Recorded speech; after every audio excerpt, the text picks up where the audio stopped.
Donc, dans cette partie, nous allons continuer avec la création de notre carte de visite.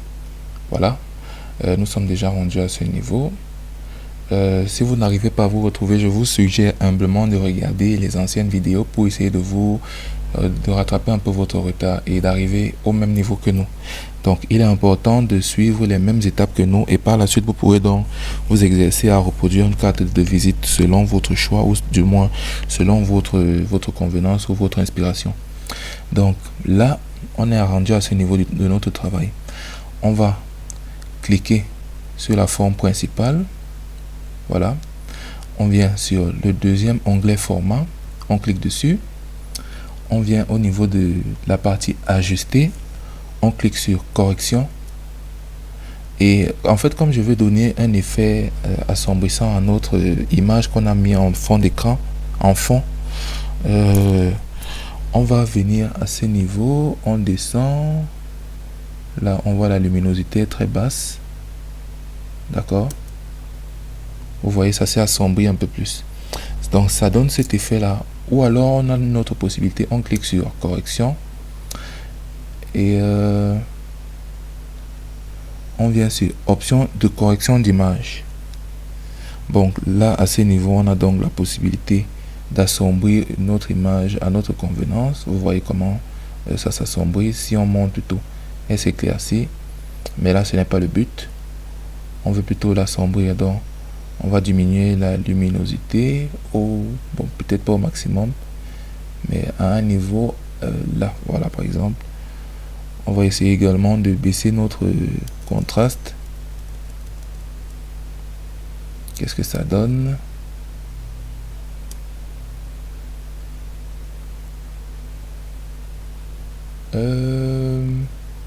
Pas mal, pas mal.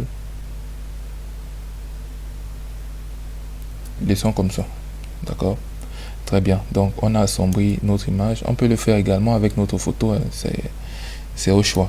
Donc, je vais vous montrer que cela soit bien clair. On clique sur la forme souhaitée qu'on souhaite modifier. On vient cliquer sur le deuxième onglet format. On clique sur correction. Et vous voyez, on peut assombrir notre image. On peut l'éclaircir selon notre souhait. Donc, c'est un peu un palliatif à Photoshop pour ceux qui ne savent pas l'utiliser, mais je vous rassure, vous pourrez donc faire ce qui vous plaît lorsque vous saurez comment manipuler Word ou Excel. Mais soyez ingénieux généralement. Donc qu'est-ce qu'on va faire ici? Est-ce qu'on assombrit notre image? Est-ce qu'on la laisse telle qu'elle? Est-ce qu'on l'éclaircit? Je préfère qu'on la laisse telle qu'elle. Donc, on va laisser l'image ainsi. OK. Maintenant qu'on a assombri cette partie, ce qu'on va faire, c'est qu'on va simplement insérer nos noms et nos adresses. On va insérer le nom et l'adresse. Donc, pour ce faire, on va encore utiliser des figures. On vient sur l'onglet insertion, on vient sur forme, on va dire rectangle. Donc, on va créer un rectangle comme celui-ci. C'est juste pour accueillir notre nom. On va le déplacer juste ici. Là. OK, là. On va enlever les contours. Donc, l'onglet format. Format contour. Dans la partie style et forme, on a contour. On n'a mis aucune bordure, aucun contour. Sans contour, s'il vous plaît. Donc, on va également changer la couleur. On va mettre aucun remplissage. Vous voyez. Et là, on va simplement passer à l'écriture de notre nom. Donc, on va dire Cédric Christian Kouateba. OK. Cela étant fait, on vient sur l'onglet accueil. L'onglet accueil, on va donc modifier notre texte. Pour sélectionner tout notre texte, on vient cliquer dans la forme. On clique au niveau du nom. On fait un CTRL A, ça sélectionne tout le texte. Ou alors, on vient simplement placer la souris et on la fait glisser jusqu'à la partie qu'on souhaite modifier. Donc là on va mettre en gras. On va changer la police.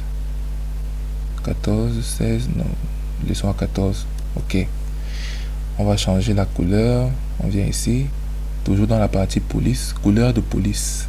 On clique sur la petite flèche à côté. On va lui donner une couleur qu'on souhaite. Là on va, est-ce que le jaune, ok, on va pour le jaune. Donc vous voyez, on a donc donné le nom, on a mis le nom et on a mis la couleur à notre nom. Ce qu'on va faire, c'est qu'on va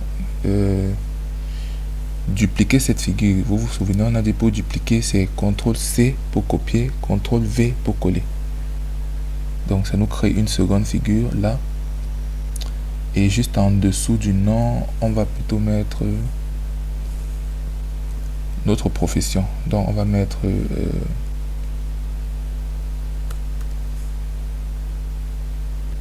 pardon, ok. CTRL A pour tout sélectionner. On va dire développeur, non. Je préfère généralement mettre en anglais, on va mettre web developer and web designer. Bon, c'est simple, on va modifier la taille, on se rend compte que c'est très gros. On va mettre police 12. Bon, police 11. On va également changer la couleur. Cette fois-ci, on va mettre en blanc pour ajouter un peu plus de design. On va enlever le gras et on va mettre en italique. Et on fait descendre légèrement à ce niveau. Ok. Bon, le texte affiche une erreur, une faute, mais c'est généralement parce que on a mis en anglais. Donc on va dire sur ignorer. Et voilà, on a ajouté le nom et la profession à notre carte de visite. Partie suivante, nous allons maintenant mettre des icônes, l'icône par exemple de Facebook, l'icône de LinkedIn, l'icône du téléphone, l'icône du mail pour nous envoyer un mail. Et voilà, donc restez connectés pour la prochaine partie.